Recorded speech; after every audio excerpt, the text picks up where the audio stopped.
Mi nombre es Manuel Gallardo, tengo 73 años, voy caminando rumbo a los 74, nací en la provincia de Buenos Aires, en un pueblito perdido cerca del límite con Santa Fe. Allí estuve hasta los 16 años que vine a La Plata a estudiar.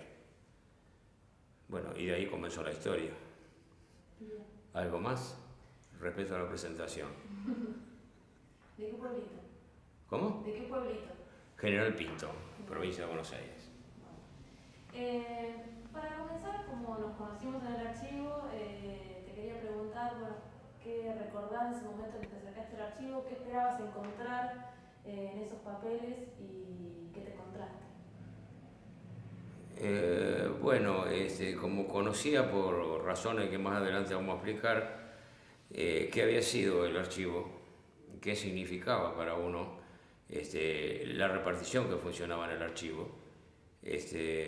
Inclusive no me pasó a mí, sino a varios compañeros que sentimos un poco de, no sé si rechazo, sino un poco de temor, si vale, a volver a esos lugares, a rescatar papeles. Bueno, una vez que tomamos contacto con la gente, nos recibieron con mucha calidez, nos brindaron mucho afecto, nos ayudaron mucho. Y gracias a eso pudimos, porque la gran mayoría de los compañeros que ya estábamos en ese momento trabajando por una ley de reparación histórica, carecía del más elemental papel que pudiera demostrar a los aplicadores de esa ley sus detenciones, sus persecuciones, etc. Gracias a la apertura del archivo, muchísimos compañeros se pudieron munir de todos sus antecedentes. Con lujo de detalle. En mi caso yo estuve detenido allá por el 56, 55 fue mi primera detención, en el 56 la segunda, y del archivo saqué los números de decreto por lo cual se disponía mi detención a disposición del Poder Ejecutivo. Así que mire qué lejos que fuimos. Así que fue, aparte de que nos reconfortó encontrar personas de la calidad de las que manejan el archivo, nos puso animosos para seguir en esta lucha y poder reconstruir un poco la historia. Y el compromiso que tenemos con el archivo, a manera de devolución, es estar permanentemente a disposición tratando de reconstruir historia para las nuevas generaciones, que es tan importante. Bueno, un poco es la llegada al archivo. ¿Te acordás de algún documento particular, de algo que te haya llamado la atención, de esa mirada que la policía tenía sobre vos? Bueno, generalmente la documentación del archivo hay que analizarlo muy bien, porque se ve que escribían, en algunos casos escribían cualquier cosa. En mi caso personal anda casi por 100 fojas el archivo y la mitad ni sabía que existía yo. Pero analizándolo, lo que uno necesita lo logra a través de la información que te da el archivo. ¿Lo movilizó encontrarse con estos papeles? Y sí, porque la militancia nuestra nunca nos dio tiempo, en mi caso y en el de muchos compañeros con que hemos podido hablar íntimamente, digamos. Nosotros fuimos una generación que, bueno, peleábamos, caíamos presos, salíamos, y al otro día de salir teníamos que ir a buscar trabajo, que era muy difícil encontrarlo. Trabajamos en negro, con nombre supuesto, etcétera, etcétera. Todas las avatares que han pasado las familias en general, sí, por supuesto, lo mueven muchísimo. Es reconstruir una historia jodida, difícil. Pero al final, después del análisis, uno va... A mí me pegó mucho porque yo soy muy sensible. Me ha sensibilizado mucho todo esto, todas estas cosas, todos estos tiempos, el reencuentro con mucha gente que quiero. Y bueno, sí, movilizó, pero fue importante encontrarlo, reconstruirlo, y creo hasta que nos sirve personalmente para acomodar un poco la cabeza. ¿Sí? Con la vuelta a encontrarse con los compañeros, ¿fue así? Durante mucho tiempo se dejaron de ver y se empezaron a reencontrar con Y la sí, búsqueda de la ley. Sí, imagínate que algunos tuvimos, durante un tiempo después de las libertades nos encontramos y pudimos afuera estar juntos. En mi caso el grupo más cercano era el de 4 compañeros que teníamos un negocio en el Parque Pereira, Los Giurato, Diego Miranda y Berlingeri. Y a ese lugar venían un montón de compañeros, donde podíamos hacer charlas, análisis, críticas de situaciones. Y después, bueno, vino la más trágica dictadura, que fue la última, y nos fuimos dispersando.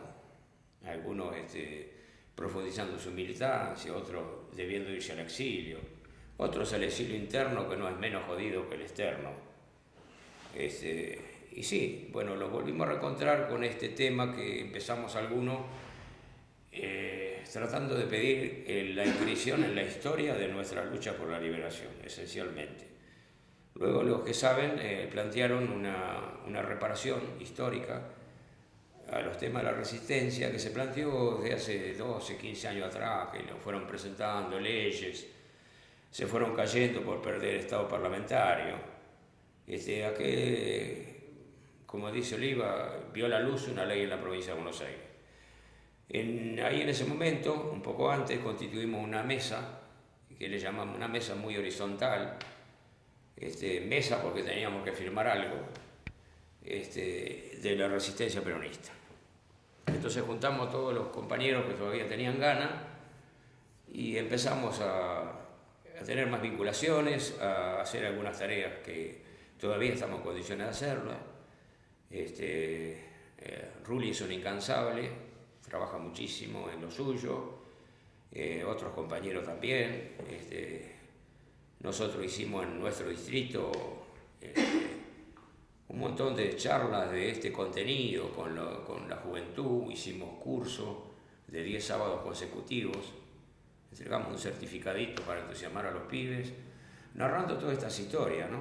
Y enganchándolas con la realidad de hoy, porque todo tiene que ver con todo. Y bueno, la lucha de hoy es esclarecer mucho y un poco espantar a algunos fantasmas.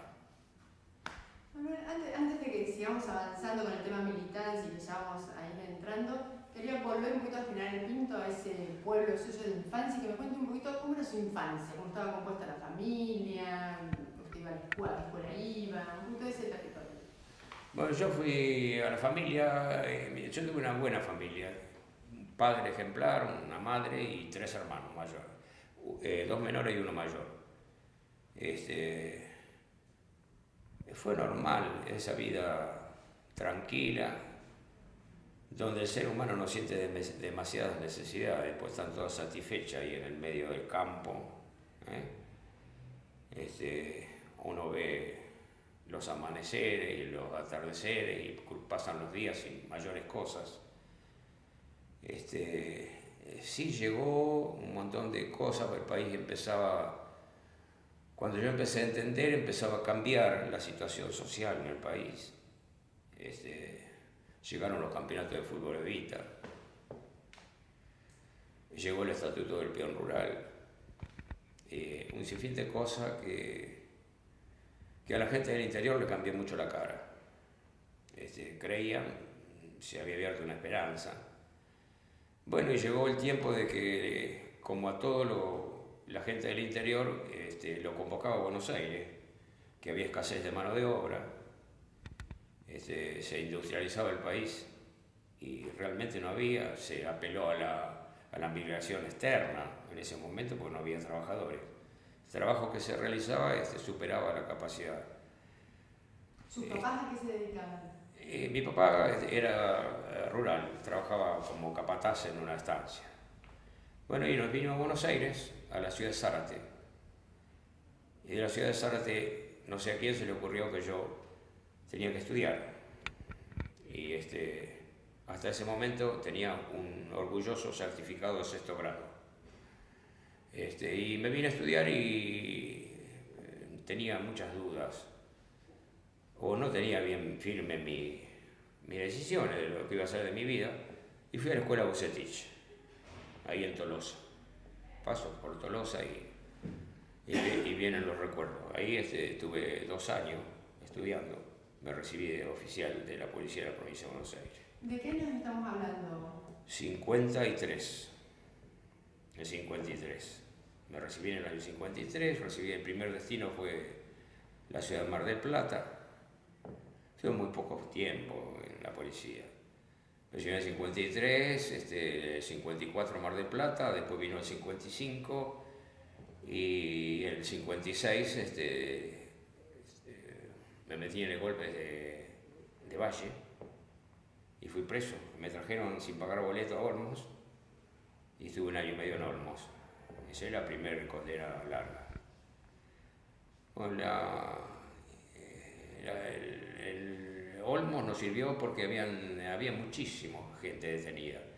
Del gobierno anterior que habían sido detenidos y de los tipos que empezábamos a hacer cosas y también hemos detenido. Habían vaciado la cárcel de presos comunes, era exclusivamente de presos políticos.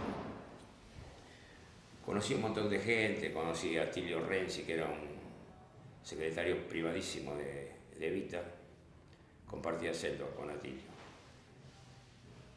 Y conocía toda la estructura de la resistencia de Gran Buenos Aires, que ya estaba armada, funcionaba y todo, que era inorgánica, pero había conexiones por todos lados. Antes de avanzar esto, disculpe que lo interrumpa, no sé si a usted le parece.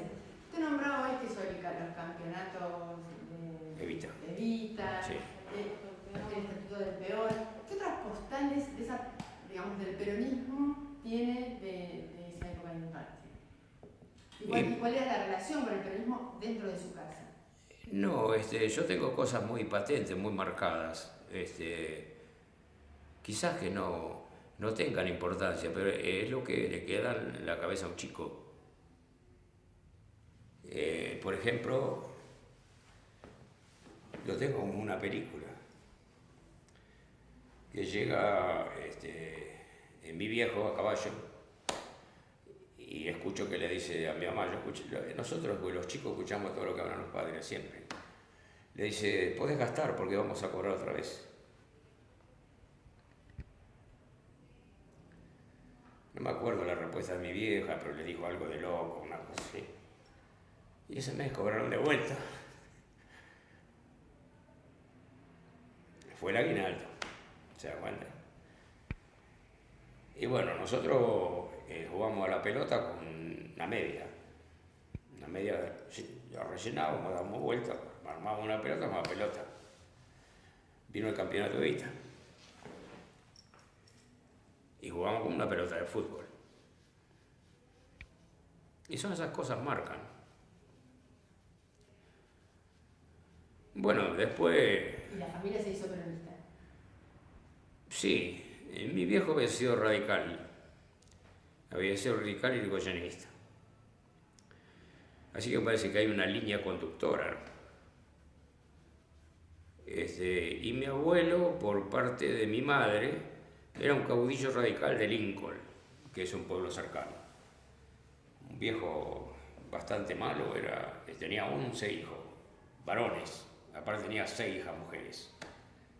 Y con los varones, que eran todos hombres, desfilaba por el pueblo de Lincoln con sus 11 hijos atrás, con boina blanca y pañuelo blanco. Radical hasta los huesos. Y me contó, y después me enteré de cosas que decía el viejo ese, era terrible. Era un caudillo en serio, en la zona, muy respetado. Eufemio Gauna se llamaba. Esas cosas son las que tengo más nítidas, ¿no? Y después viene la otra etapa, y aparte uno no entiende mucho las cosas. Las graba y después las analiza de grande, y por ahí le da el color que uno quiere de grande. Me preguntás por el impacto del niño. De grande usted va transformando las cosas, acomodándolas a su medida. Generalmente, ¿no? A mí me ocurre por lo menos. Bueno, y eso es lo que tengo de ese lugar. Y lo demás era como es hoy, los caudillos, los tipos, los políticos, todo eso que andan siempre buscando. Siempre existió donde meterse, ¿no? Que no hicieron nada. Lo que pasa es que había un control mayor en esa época. Yo ayer estaba leyendo un libro de Argelia. Y estaba leyendo, pues tiene unas cosas que son interesantes. Y decía que cuando logran la liberación en Argelia en el 54, y tienen que elegir un gobierno, y se presentan 15 listas. Y las condiciones para integrar cualquier lista es haber pertenecido al Frente de Liberación o a una organización paralela y demostrar qué había aportado a la revolución, entre otras cosas. Entonces yo me reía y estaba mi mujer y me dice, ¿te estás riendo solo? ¿Qué te pasa? Estoy pensando en Aníbal Fernández. Y es eso. Pero no me quedó claro, ¿su papá siguió siendo radical o se hizo...? No, mi viejo fue preso en el Coninte. Ah. Mi viejo me colocaron a mí y se lo llevaron a él.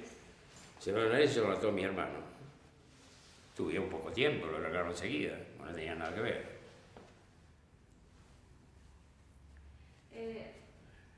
Cuando vos decías que no sabías quién había decidido que tenías que estudiar, ¿quién decidió que tenías que estudiar? Mira, creo que mi padre, los dos, que tenía que hacer algo. Trabajé de niño mucho, trabajé muchísimo, yo toda mi vida trabajé. Porque tenía que no estudiar una carrera, porque no se podía. No es cierto que estaban abiertas las facultades, no había llegado todavía a eso. Lo que sí que había, cada cual tenía que pensar, estaban las escuelas de arte y oficio, que no existen más, hasta después de muchos años las escuelas técnicas, la Universidad Obrera y todo eso. Pero en la escuela de arte y oficio, aprendías un oficio, aprendías o qué. Y bueno, me propusieron eso y vine acá. ¿Viniste solo o te acompañaron? No vine solo.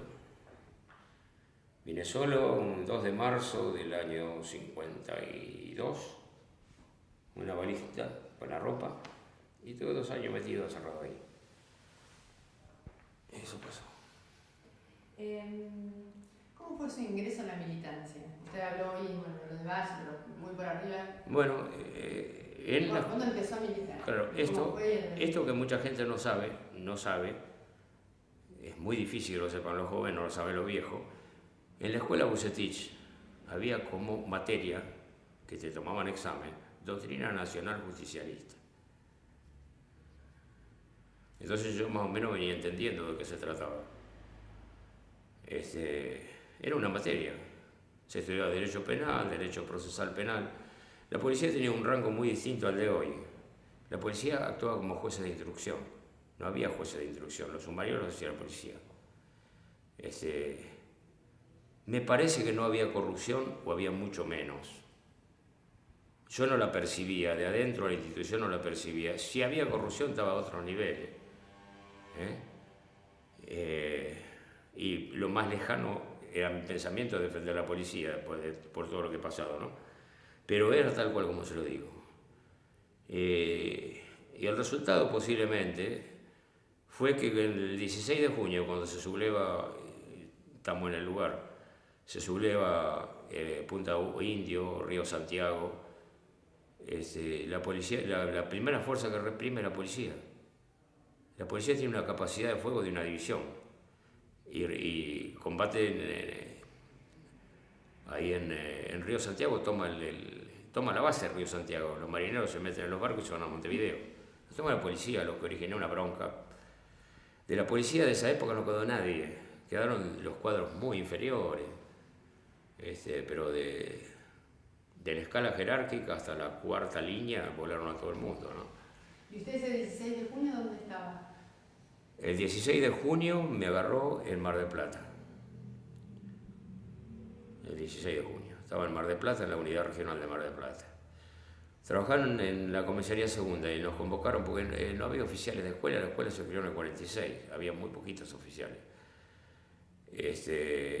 Me convocaron porque en los sótanos de la unidad regional había armamento nuevo que había que armar y adiestrar a los agentes y nadie sabía. Entonces llamaban de todas las comisarías, los oficiales de escuela darán instrucción de armamento ahí. Que no sucedió nunca. Después cuando vino el 55 que bombardearon el puerto, todo el mundo huyó, se olvidó de los armamentos. Esa es la experiencia.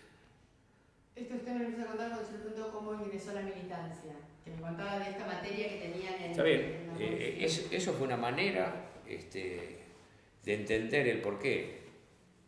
Y después, estando trabajando en Necochea, había conocido una chica, que debe ser tan vieja ahora, y y bueno, habíamos salido 3 o 4 veces, qué sé yo, un filito muy de aquella época, así, a 1 metro hablaba con la chica. Y un día me dice, mi papá te invita a cenar. Y yo me puse loco. No, querida, esperá un poco, ¿qué me invitas papá a cenar? ¿Qué creo? No, te invita por otra cosa, no por lo que vos pensás, me dijo. Y bueno, fui a cenar, un viejo con unos bigotes ahí, más malos que una araña. Y de eso que manejaban fuerte, ¿no? Cenábamos, todo muy amable, el viejo hizo una seña con los ojos, se levantó todo el mundo, me dejaron con el viejo, pero acá viene, bueno, ¿con qué cuentamos? Me dijo, hay una revolución, ¿se prende? Sabemos que es peronista. Y me prendí. Y se va a recibir instrucciones y a los pocos días pasó lo del 9 de junio. Hice todo lo que tenía que hacer, bien, y después cuando vi que fracasaba el golpe ese, intenté irme, me detuvieron viniendo en General Guido, viniendo para Buenos Aires, y me retornaron a Mar del Plata. Y ahí hubo unos intentos, no sé si eran serios o no, o querían asustarme, pero estaba la ley marcial cuando me detuvieron. Y acá en la provincia estaba el jefe de policía Fernández Suárez, de Siderio Fernández Suárez, no sé si saben, tienen memoria de ese. Bueno, ese que fusilaba, ese fusilaba en serio. Y que me iban a fusilar, qué sé yo, pero pasaron los días, se levantó la ley marcial y me trajeron preso a Olmo, procesado por rebelión. ¿Qué edad tenía, Manuel? Es 20 años, tenía 20 años. ¿Y todavía estaba dentro de la policía? Sí, estaba trabajando yo. Tenía que tomar la comisaría yo, con civiles, y fui y la tomé yo. ¿Qué recuerda de esa experiencia? ¿Eh? ¿Qué recuerda de ese hecho en particular? Y particularmente me llaman que me presente rápido, yo ya sabía lo que pasaba, me pongo todas las cosas, me voy y voy a tomar un colectivo, coche había muy poco, y había 2 chicas paradas en la parada. Y dice, tenemos que volver temprano porque esta noche hay revolución. Así vino esa cosa, las chicas sabían. Bueno, fui ahí y bueno, me quedé ahí y quedó todo a disposición mía hasta que con las radios prendidas, escuchando Buenos Aires, Santa Rosa, todo eso. La última radio que silenciaron fue Santa Rosa, que estaba ahí Filippo. Y bueno, después dije acá, este asunto ya no tiene ningún sentido, ya me había descubierto demasiado. Y intenté irme y me detuvieron. Eso es lo que más, una breve síntesis de lo que pasó esa noche.